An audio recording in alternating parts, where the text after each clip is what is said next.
C'est un travail de bénédictin qui a été mené par les archives municipales et Canopée. Il s'agissait de retrouver les enfants de Limoges morts pour la France pendant la guerre de 14-18. Ils sont 3003 aujourd'hui recensés sur le site internet de la ville. Et dès la première page se trouve la page d'actualité, l'accès à la liste qui permet de la consulter alphabétiquement et puis aussi de l'interroger en fonction des critères qui sont proposés. On peut aussi venir aux archives municipales, consulter, je dirais, une impression papier ou sur informatique de cette liste où voilà, on peut la regarder de manière détaillée et échanger avec nous. Au-delà de la statistique, l'histoire des hommes donne le vertige. C'est la découverte de toute la souffrance, hein, de tout et aussi peut-être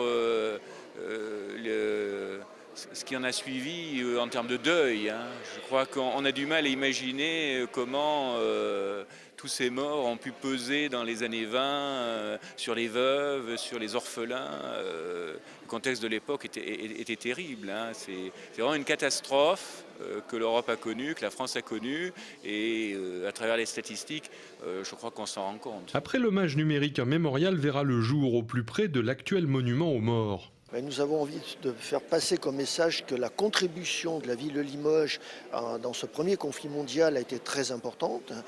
Nous avons envie aussi de faire passer comme message que la recherche a été, on va dire, compliquée, laborieuse, mais il fallait un temps long nécessaire pour être sûr de l'exhaustivité de la recherche et être sûr qu'avec 3003 noms, nous étions proche, le plus proche possible de la vérité et que nous n'oublions surtout personne parce que nous avons ce devoir vis-à-vis des familles.